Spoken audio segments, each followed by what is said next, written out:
క్రీస్తునందు ప్రియమైన వాళ్ళారా, శుభాలు. ఎలా ఉన్నారు? బాగున్నారా? నిన్నటి దినము ఎలా గడిచింది? ప్రభువుకు మహిమకరంగా జీవించారా? జీవించినట్లయితే ఆయనకు స్తుతులు. లేని ఎడల ఆయన మనల్ని క్షమించునుగాక.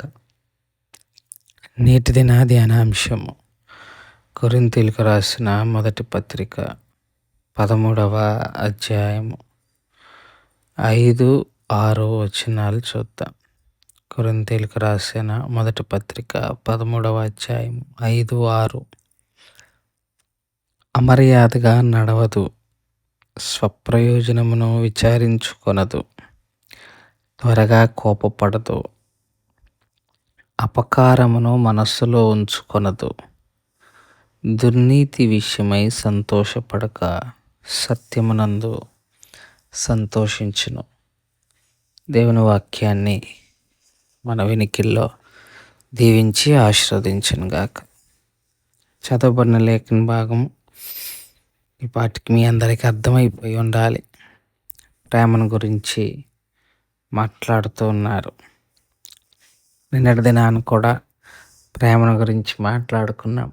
ప్రేమ ధర్మశాస్త్రానికి, ప్రవక్తల బోధకు ఆధారం అని మాట్లాడుకున్నాం. ఇవాళ ప్రేమకుండే కొన్ని క్వాలిటీస్లో ప్రధానంగా 1-2 మనం మాట్లాడుకునే ప్రయత్నం చేద్దాం. మనం అవతల వారిని ప్రేమిస్తున్నాము అనటానికి సూచనలు ఏంటి అని ఆలోచన చేస్తే 5వ వచనంలో అమర్యాదగా నడవదు అని ఉంది. అవతల వారిని కించపరుస్తూ మాట్లాడేది ప్రేమ కాదు. అవతల వారిని తక్కువ చేసి మాట్లాడేది, ప్రవర్తించేది ప్రేమ కాదు. ప్రేమ అంటే అవతల వారి అత్యున్నతమైన స్థితినే కోరుకుంటుంది, ఉన్నతమైన స్థితినే కోరుకుంటుంది. మనిషి అన్నాక సహజంగా తప్పు చేస్తుంటాడండి. తప్పు చేసినప్పుడు మర్యాదగా ఆ తప్పును క్షమించి సరిచేయాలే కానీ అమర్యాదగా దాన్ని ఎత్తి చూపించి దాన్ని ఎక్కువ చేసే ప్రయత్నం చేయకూడదు. అది మనం తెలుసుకోవాల్సిన ప్రధానమైన లక్షణం. అమర్యాదగా ప్రవర్తించదు ప్రేమ.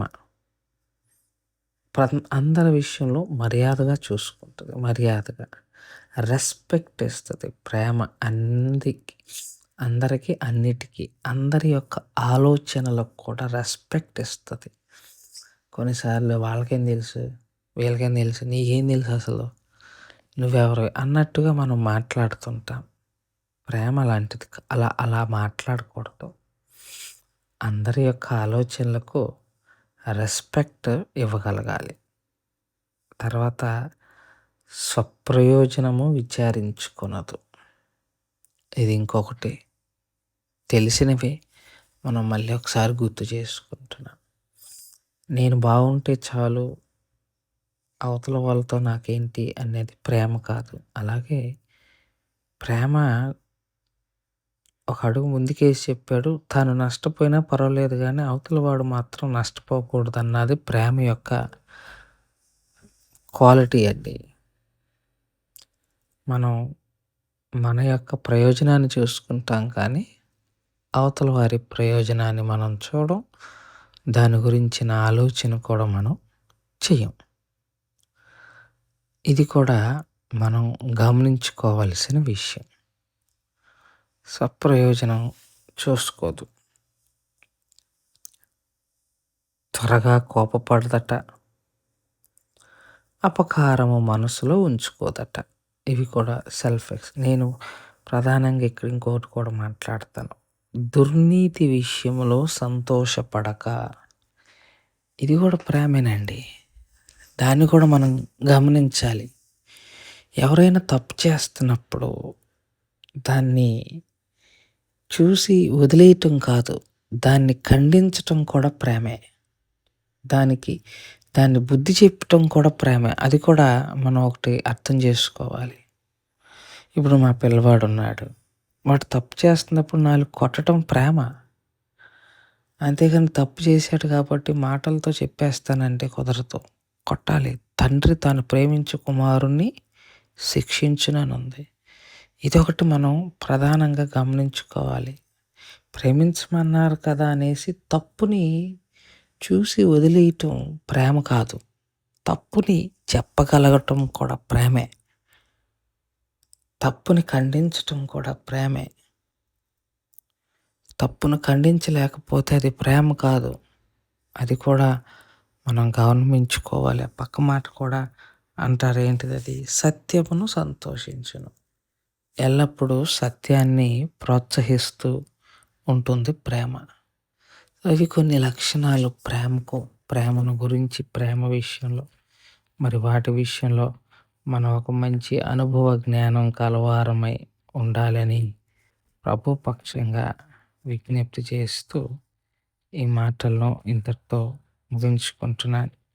దేవుడు దీవించి ఆశీర్వదించునుగాక. ప్రార్థన చేసుకుందాం. మమ్మల్ని మిక్కిలిగా ప్రేమించిన మా ప్రియ పరలోకపు తండ్రి, మీ పాదాలకు స్తోత్రాలు, స్తుతులు చెల్లించుకుంటున్నాం. చెప్పబడిన వాక్యాన్ని బట్టి మీకు స్తోత్రాలు. వాక్యానుసారంగా జీవించగలిగిన కృపను దయచేయండి. బలహీనలుగా ఉన్న వారిని బట్టి ప్రార్థిస్తున్నాం. మీ కృపలో జ్ఞాపకం చేసుకోండి, బలపరిచి ఆరోగ్యాలకు ముద్ర వేయండి తండ్రి. ఎవరికి ఏది అవసరమో వారిని దీవించి ఆశీర్వదించండి. ఎవరైనా ఈరోజు జన్మదినం జరుపుకుంటుంటే వారిని దీవించి అనేక జన్మదినాలు జరిపించుకొనగలిగిన కృపాభాగ్యం దయచేయగలరని యేసుక్రీస్తు ప్రభు వారి పుణ్య నామములో అడిగి వేడుకుంటున్నాం తండ్రి. ఆమేన్. God bless you.